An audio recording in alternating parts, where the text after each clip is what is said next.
চাচি, আমি আপনারা আবার চ্যালেঞ্জ দিলাম, আপনি কেন আপনার বাপ দাদা 14 গোষ্ঠী যদি আসে আমার বুক থেকে রেশমির নাম মুছে ফেলতে পারবেন না। দূর সাতা এমন হইতাছে না, মেজাজটাই খারাপ হয়ে যায়। ভাই জালমুড়ি দেন তো। মুড়ি নাই ভাই। বেচবা না মানে ভদ্রলোকের মতো জালমুড়ি বান। ভাই আমার মুড়িটা খাইলে আপনার ভালো লাগবে না, উল্টা আপনি পিটাই কেন? যেই কারণে আমার মুড়িটার স্বাদ হয় উনি এখনো উপস্থিত হয় না, কখন হবে সেটাও আমি জানি না। দিনের একটা বেলাও যদি উপস্থিত না হয় তাহলেও আমার ভালো লাগে না। দূর বেটা, তোমার ব্যবসা নিয়ে লাডু।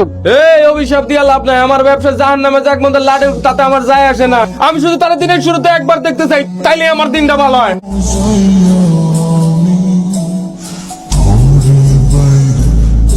পানি দে, ধন্যবাদ। তাড়াতাড়ি পানি দে।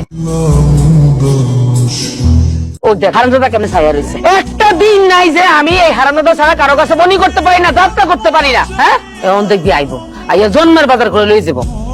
তার টাকা আছে, সে তার টাকা দিয়ে কিনতে আসে, তাতে তোমার অসুবিধা কি? এটা আমাদের কাস্টম। আসসালামু আলাইকুম চাচি, এক পোয়া কাঁচামরিচ দেবার ইসলাম। আর কি কি লাগবে একবারে কম। কিছু লাগতো না, কাঁচামরিচ হইলে হইব। দেখুন না কাস্টমার সব ফেরত যাইতেছে। এই এক পাকা চামড়িচ দে, আজকে সারাদিনে তুই আইতে পারবি এই দোকান।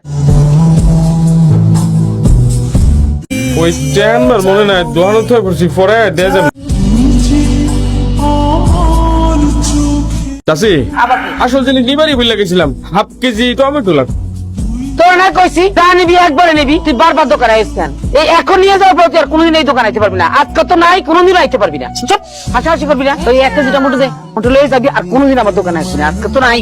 আমি কিন্তু বুঝি মতলবটা, কিন্তু আমি বুঝি ও তোর দেখার লেগে আছে। তুই কিন্তু বলো ওর দিকে তাকাবি না। প্রত্যেকদিন আমার এত তরকারি দাস কেন? আমিও তো খাইতে পারি না। না খাইতে পারলে ফালাই দিবা, না পারলে মাইঞ্জেরে দিবা। তো আমার লাগে দোয়া করো। কি করে দেখুন? আমার না খালা আছে না, আমার না খালার বেড়ি রেশমি খেলা লাগে না আমার। অবশ্যই দোয়া করবো, তুই খালি প্রত্যেকদিন সবজি দিয়ে যাবি।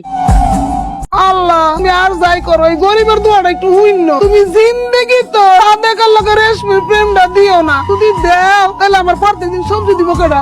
ওই হারামজাদার দোকানে আসা বন্ধ করতে হবে। উনি তোমারে কি করবে? আমার লাগে তুমি এমন করো কেন? একদম চুপ থাক, লটরপটর বন্ধ করবি। কালকে থেকে আমার দোকানে পরিবারের সব আইটেম বন্ধ। দেখ মতে আইয়া কি কিন্তু আসে, কি নিয়ে আসে, কি জন্য আইয়া আড্ডা মারে। আম্মা মাথা ঠান্ডা করো। আচ্ছা আমি বুঝি না, এত সহ্য দিয়ে দেয় কি করে? জানি না আম্মা। পাগল হয়ে গেছে যে মেয়েটা। তুই তো জালমুড়ি বেঁচে যাস, সারাটা দিন ওই সবজি হলে মেয়ের লোকে টাঙ্কি নিয়ে। আমি আসলে পাগল হয়ে গেছি। আমার তো রাইট যায় চিন্তা করতে করতে প্রায় 10টা কখন বাজবে, আমি রেশমির কখন দেখবো। এখনো সময় আছে, ভালো হয়ে যায়, সব বাদ দে। দেখেটা তোমায় নাকি? হ্যাঁ, দেখতে তো মাশাআল্লাহ পরীর মতো হয়েছে। খালা এনে ব্যবসাপাতি করো, কোনো সমস্যা হয় নাকি? না কোনো অসুবিধা হয় না। কোনো অসুবিধা হইলে কিন্তু খালা কইবা। রেশমি আসি তাইলে। হ্যাঁ কি আর হইব? ভাই আপনি হ্যাঁ বাইর করে দেবো। আম্মা এই কাজটা কেমন হইলো? একদম ভালো হয় না কিন্তু আম্মা। কত বড় সাহস আমার ভাইয়ের প্রেম নিবেদন করে। কান খুলে শুনে রাখ, আমি রিপোর্ট লাগে তোর বিয়ে দিব। আম্মা দেখো কে আইতেছে। চাচি, জীবনে এত মার খাইছি যে এলে মায়ের আমার কাছে কোনো ব্যাপার না। ছোটবেলা মা মারা যাওয়ার পর থেকে এত মার খাইছি, সৎ মায়ে মারছে, বাপে মারছে, সম্পত্তির লাগে ভাইও মারছে।